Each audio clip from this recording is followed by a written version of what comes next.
আসসালামু আলাইকুম। আমি মোহাম্মদ শামিউর রহমান ট্রেডিং বাংলাদেশ থেকে। আশা করি সবাই ভালো আছেন। প্রথমেই বলতে চাই ট্রেডিং বাংলাদেশ ছোট পরিসরে ২ টি কার্যক্রমের সাথে যুক্ত আছে। একটি অনলাইন ওয়ার্কশপ সার্ভিস, অন্যটি স্টক সাজেশন। দুটোই নামমাত্র মূল্যে পেইড সার্ভিস। ২ ঘন্টার মাত্র ২ টি সেশনের মাধ্যমে এই ওয়ার্কশপটি ডিজাইন করা হয়েছে। স্টক প্রাইসের বেসিক ক্যারেক্টারিস্টিক্স এবং কিছু ইফেক্টিভ স্ট্র্যাটেজির কম্বিনেশন করে এই ওয়ার্কশপগুলো ডিজাইন করা। নতুন কিংবা পুরাতন যেকোনো ধরনের বিনিয়োগকারী এই ওয়ার্কশপে অ্যাটেন্ড করতে পারবেন। যারা প্র্যাকটিক্যালি ট্রেডিংটা হাতে কলমে শিখে রেগুলার ইনকাম জেনারেট করতে চান, তারা চাইলে ট্রেডিং বাংলাদেশের এই ওয়ার্কশপ কার্যক্রমে যুক্ত হতে পারেন। এর বাইরে যারা চাকরি, ব্যবসা কিংবা অন্য যেকোনো ধরনের কাজের জন্য রেগুলার এই মার্কেটটা ফলো করতে পারেন না, কিন্তু স্টক মার্কেটের সাথে কানেক্ট থাকতে চান, তারা চাইলে ট্রেডিং বাংলাদেশের স্টক সাজেশন সার্ভিসটা অ্যাভেইল করতে পারেন। এর বাইরে এই চ্যানেলে ট্রেডিং বেসিক্স নামে একটি প্লেলিস্ট রয়েছে। এটি মূলত ট্রেডিং শেখার প্লেলিস্ট। ক্যান্ডেলস্টিক এবং এর বিভিন্ন প্যাটার্ন, বিভিন্ন effective strategy, for example moving average trading strategy, upswing এর বিভিন্ন ফেজ এবং এই ফেজে ট্রেড প্ল্যান করার কোনো স্কোপ আছে কিনা, কিংবা বাউন্স ব্যাক ক্যান্ডেলগুলো কেমন হতে পারে, এসব সহ ট্রেডিং সংক্রান্ত বিভিন্ন বিষয়ের উপর ভিডিও দেয়া আছে। যে যেখানে আছেন সেখান থেকেই ট্রেডিং বেসিক্স প্লেলিস্টটি ফলো করে ট্রেডিং সম্পর্কে আইডিয়া নিতে পারেন। কনফিডেন্স ডিমান্ড যদিও ভলিউমটা অ্যাক্টিভ রাখতে পেরেছে, ক্যান্ডেল ওয়াইজ ভালো আসতেছে না, এক্সপেক্টেড কারেকশন। কপার টেকের আজকের রিফ্লেকশনটাও ভালো না। সিভিওপিআরএল ফ্লো কিন্তু উপরের দিকে যেতে চাচ্ছে, কিন্তু ক্যান্ডেলস্টিক অনুযায়ী ভালো আসতেছে না। তো ভলিউমটা কিন্তু গ্র্যাজুয়ালি ইমপ্রুভ করতেছে, এটা একটা পজিটিভ সাইন। এরকম গ্র্যাজুয়ালি ইমপ্রুভমেন্ট থাকলে সো কিন্তু সুইং আরও ফেজের দিকে যেতে পারে, সো অবজারভেশনের মধ্যে রাখতে পারেন। ঢাকা ডাইং এর কথাও বলতে চাই, ক্যান্ডেলস্টিক অনুযায়ী কিন্তু খুব একটা ভালো আসতেছে না, সো কারেকশনই এক্সপেক্টেড মনে হচ্ছে। ডিবিএইচ এর মধ্যেও সেলস ইন টাইপ ক্যান্ডেলের রিফ্লেকশন। ডেল্টা লাইফের মধ্যেও বাউন্স ব্যাকটা সুন্দর ছিল, আজকের রিফ্লেকশন ভালো হয় নাই, নতুন করে আবার কারেকশনের প্রতি ভাবা উচিত। দেশবন্ধু গতকাল খুবই সুন্দর লেগেছিল, যে সেলস ইন টাইপ ক্যান্ডেল এসে কারেকশন না হয়ে উপরের দিকে যাওয়ার রিফ্লেকশন ছিল। সো আমার এক্সপেকটেশন ছিল আজকে আসলে ভালো করবে, একটা সময় ভালোও ছিল, কিন্তু ইন্ডেক্স ফ্যাক্ট, সবসময় ইন্ডেক্সের কথা বলি, ইন্ডেক্স ভালো না করলে অনেক ভালো সিনারিও ভালো করার সক্ষমতা সৃষ্টি করতে পারে না। যেহেতু ভলিউমটা গ্র্যাজুয়ালি ইমপ্রুভিং, সো আপসুইং আর ফেস হলেও হতে পারে, কিন্তু আজকে আমরা যে টাইপের সিনারিও পেয়েছি এখান থেকে কিন্তু কারেকশনটা এক্সপেক্টেড। দেখেন এই সেম টাইপের ক্যান্ডেল থেকেই কিন্তু কারেকশন হয়েছিল, সো এখান থেকেও এই ধরনের সিনারিও এক্সপেক্টেড। ডোমিনাজের আজকের রিফ্লেকশনটা কিন্তু ভালো না। ডোরিন পাওয়ারের কথাও বলতে চাই, সেল সিনারিওর টাইপই বলতে চাই, এক্সপেক্টেড কিন্তু এখান থেকে কারেকশন। আর এই টাইপের স্টকের কারেকশন হলে কিন্তু এই বড় বড় রেড ক্যান্ডেলে কারেকশন হতে পারে, ভলিউমটাও ডেভেলপ করতে পারে নাই। দেশ গার্মেন্টসের মধ্যেও কিন্তু ক্যান্ডেলস্টিকের উপরে উইক, সো সিনারিও খুব একটা ভালো না।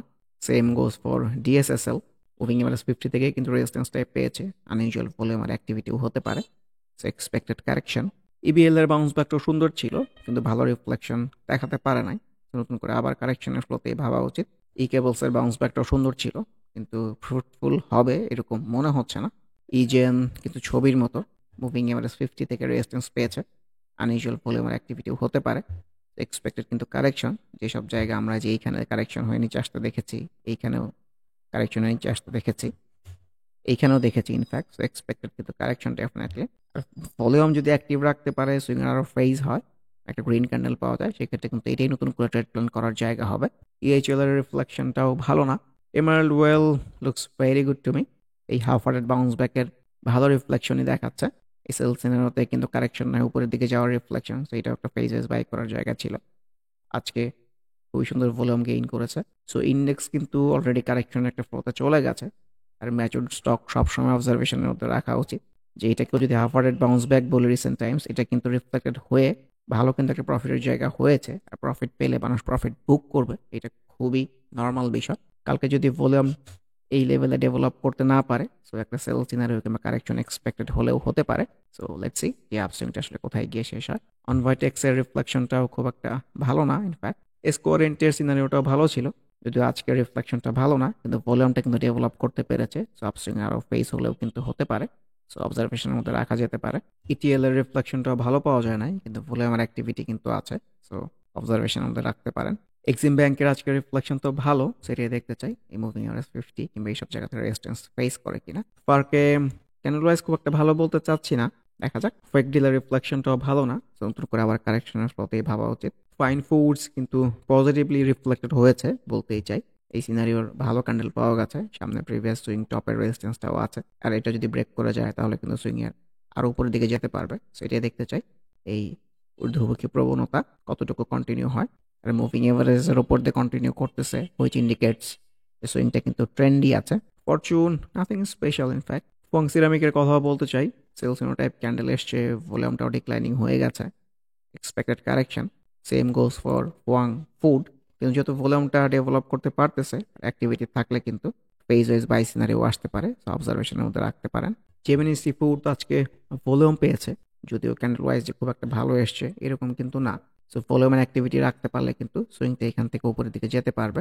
অ্যাটলিস্ট সুইংটা কিন্তু আসলে ওপরের দিকে নাই, সুইংটা কারেকশনের পর একটু সাইড সুইং এর মধ্যেই আছে।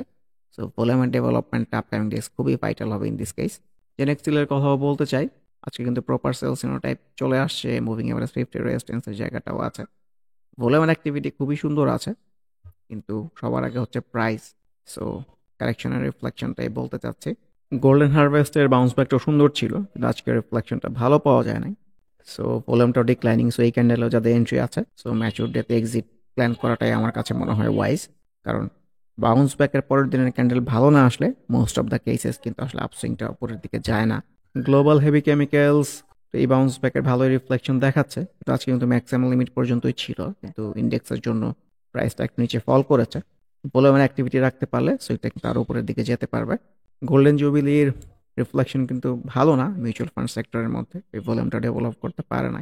সো এখানটাও অবজারভেশনের মধ্যে রাখা যেতে পারে, এখানে যদি একটা বাউন্স ব্যাক টাইপ আসে তাহলে কিন্তু এটা একটা রিটেস্ট সিনারিও হবে ফর অ্যানাদার আপসুইং। আর ভলিউম ডিক্লাইনিং হতে থাকলে সুইংটাও কিন্তু নিচের দিকে চলে আসবে। গোল্ডেন সোনের কথাও বলতে চাই, এই বাউন্স ব্যাকের যে খুব ভালো রিফ্লেকশন দেখিয়েছে এরকম না, সো এক্সপেক্টেড কারেকশন, যদিও ভলিউমটা কিন্তু অ্যাক্টিভ লেভেলেই আছে। জিপি সেলসিনোর কারেকশনের রিফ্লেকশনটাই পাওয়া গেছে ক্যান্ডেল ওয়াইজ। জিপিএস ইস্পাতের রিফ্লেকশনটাও ভালো না। হাক্কানি পাল্প সেলসিনোর রিফ্লেকশনটাই পাওয়া গেছে ইনফ্যাক্ট। লিটলবার্গ একটা সাইড সুইং এর মধ্যেই ছিল, কিন্তু ক্যান্ডেলস্টিকের ফ্লো দেখে মনে হচ্ছে নিচের দিকেই চলে আসবে। এইচআরটেক্স তো খুবই সুন্দর ভলিউম ডেভেলপ করেছে, সুইংটা উপরের দিকে যেতে যাচ্ছে, সো এটি দেখতে চাই এই ঊর্ধ্বমুখী প্রবণতা কতটুকু কন্টিনিউ হয়। ম্যাচুরড স্টক সবসময় অবজারভেশনের মধ্যে রাখা উচিত, যে কোনো স্টকের মধ্যে কিন্তু যে কোনো সময় সেল সিনারিও চলে আসতে পারে। সো এটাও যদি আনইউজুয়াল ভলিউম হয়ে যায় তো কালকেও কিন্তু সেল সিনারিও কারেকশন এক্সপেক্টেড হতে পারে।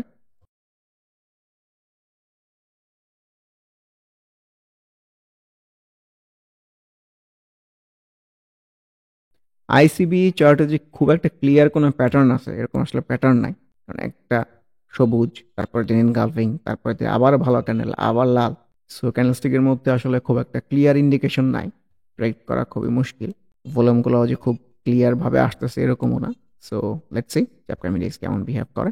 আইসিবি সোনালি আনইউজুয়াল ভলিউমের অ্যাক্টিভিটিটাই কিন্তু রিফ্লেক্টেড হয়েছে আজকে। ব্যাংক সেক্টরের মধ্যে আইএফআইসির রিফ্লেকশনটাও খুব একটা ভালো না।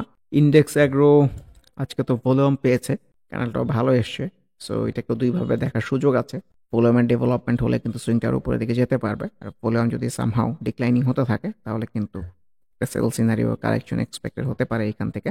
ইনটেকের মধ্যেও সেল সিনারিও টাইপই এসছে। ইন্টাকোর কথাও বলতে চাই, ক্যান্ডেলের উপরে উইক সিনারিও তো ভালো না, কিন্তু ভলিউমটা অ্যাক্টিভ রাখতে পেরেছে, সো ভলিউমের অ্যাক্টিভিটি থাকলে কিন্তু সুইংটা উপরের দিকে যেতে পারবে। দ্য মোস্ট এক্সপেক্টেড কিন্তু কারেকশন। ইসলামী ব্যাংকের রিফ্লেকশন কিন্তু ভালো না, মানে কারেকশন হবে তারই কিন্তু ইন্ডিকেশন চলে আসছে। এই লাস্ট 3-4 দিন ধরে যে একটা সাইড সুইং এর মধ্যে ছিল তার মধ্যে কিন্তু আজকের রিফ্লেকশনটা বাজে হয়েছে, ভলিউমটাও ডিক্লাইনিং, সো এখান থেকে কিন্তু কারেকশনটা expected. Same goes for Islamic finance. ISN candle wise তো সেল সিনারিও টাইপ, ছোট আপ সুইং এর পরে, যেহেতু ভলিউমটা অ্যাক্টিভ আছে সুইং আরও ফেস হলেও হতে পারে, কিন্তু এই স্টকটা ট্রেন্ডই আছে, কিন্তু যে একটা আপসুইং হয়েছে, এই যে কারেকশন হয়েছে, আবার ছোট একটা আপসুইং হয়েছে, হয়ে কিন্তু আবার একটা কারেকশন হয়েছে, আবার একটা আপসুইং হয়েছে।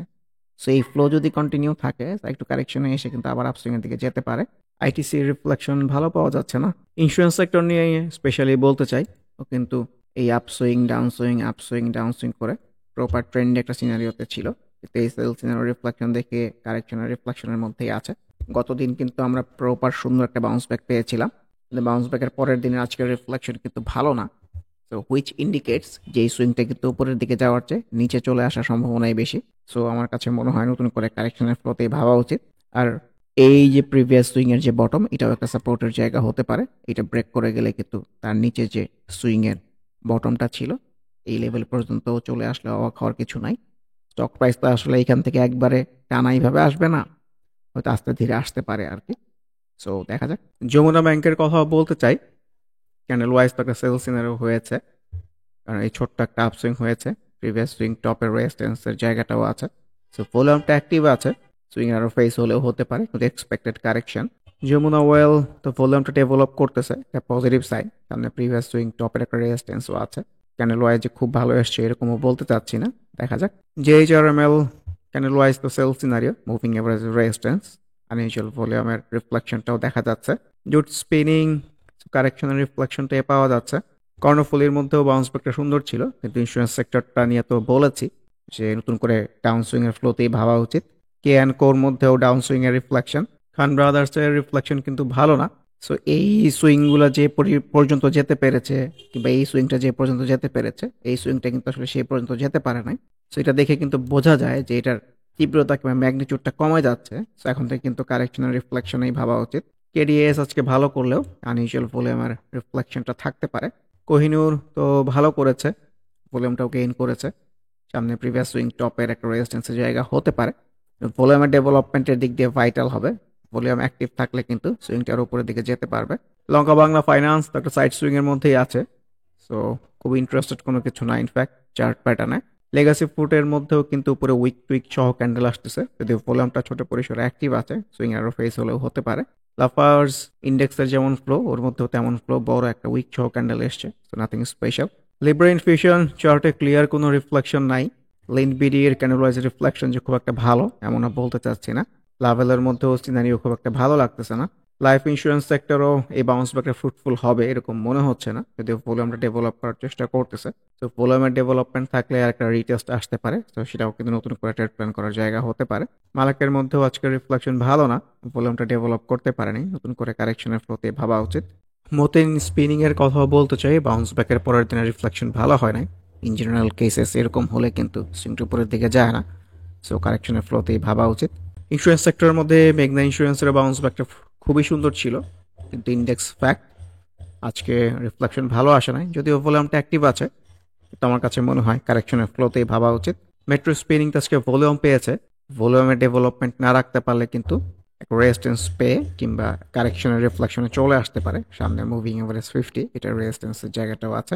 টেক্সটাইল সেক্টরের মধ্যে মুজাফর হোসেন প্রপার একটা side swing side trend maintain করেই চলতেছে। আজকের ইন্ডিভিজুয়াল ক্যান্ডেলের রিফ্লেকশনটাও ভালো না, মুভিং এভারেজ রেজিস্ট্যান্স, সো কারেকশনের ফ্লোতেই হয়তো থাকবে upcoming days. Midas nothing special in fact. Midland ব্যাংকের কথা বলতে চাই, ভলিউমটা ডিক্লাইনিং, এটা ইম্পর্টেন্ট পার্ট। চার্টে সবুজ আসতেছে, সো চার্টে সবুজ মানেই তো ভালো। সামহাও এই জায়গাগুলো ব্রেক করে যেতে পারলে কিন্তু এটা সুন্দর ট্রেড প্ল্যান করার জায়গা হতে পারে। ট্রেন্ডি আছে এই স্টকটা। মীর আক্তার তো ভালো করেছে, ভলিউমটা ডেভেলপ করেছে। সামনে মুভিং এভারেজ 50 রেজিস্ট্যান্সের জায়গা হতে পারে, ভলিউমটা লক্ষ্য রাখতে হবে আনইউজুয়াল হয়ে যায় কিনা। MGLBD এর রিফ্লেকশন তো আজকে ভালো পাওয়া যায় নাই, কারেকশনের ফ্লোতেই ভাবা উচিত। মনে জিএমএল কিন্তু একটা সাইড সুইং এর মধ্যেই ছিল, কিন্তু আজকের ক্যান্ডেলের রিফ্লেকশনটা ভালো না, মুভিং এভারেজ 20টাকে ক্রস করে ফেলেছে। সো এক্সপেক্টেড কিন্তু কারেকশন হয়ে আরও নিচে চলে আসবে। মনো সিরামিকের মধ্যেও মুভিং এভারেজ 20 রেজিস্ট্যান্সটাই পরিলক্ষিত হচ্ছে। ভলিউমটা যদি অ্যাক্টিভ রাখতে পারে, সুইং এর আরও ফেস হতে পারে। মন্য ফ্যাব্রিক্স আর ইন্ডেক্সের সিনারিও কিন্তু অলমোস্ট একই, এখানেও ভলিউমটা অ্যাক্টিভ আছে, সো আরও সুইং এর ফেজও হতে পারে। কিন্তু যেহেতু মুভিং এভারেজ থেকে রেজিস্ট্যান্সটাই পেয়েছে, সো মোস্ট এক্সপেক্টেড সিনারিও কিন্তু আবার ডাউন সুইং কিংবা কারেকশন। মনোস্পল ইন্ডেক্স প্লে না করলে খুব একটা ভালো করবে এরকম আমার কাছে মনে হচ্ছে না, যদি ভলিউমটা খুবই সুন্দর গ্র্যাজুয়ালি ডেভেলপ করার চেষ্টা করতেছে। নাহির মধ্যেও আনইউজুয়াল ভলিউমের অ্যাক্টিভিটি, মুভিং এভারেজের রেজিস্ট্যান্স, এগুলো অ্যাপ্লিকেবল হতে পারে। আবারও মনে করিয়ে দিতে চাই, যারা নামমাত্র মূল্যে প্র্যাকটিক্যাল ওয়েতে ট্রেডিংটা হাতে কলমে শিখে রেগুলার ইনকাম জেনারেট করতে চান, তারা ওয়ার্কশপ অ্যাটেন্ড করতে পারেন। এর বাইরে এই চ্যানেলের ট্রেডিং বেসিক্স প্লেলিস্টের ভিডিওগুলো দেখে যে যেখানে আছেন সেখান থেকে ট্রেডিং সম্পর্কে আইডিয়া নিতে পারেন। এর বাইরে স্টক সাজেশন কার্যক্রমেও যুক্ত হতে পারেন। সবাই ভালো থাকবেন। আল্লাহ হাফেজ। Happy trading. This is Shamir Rahman signing off from today's episode.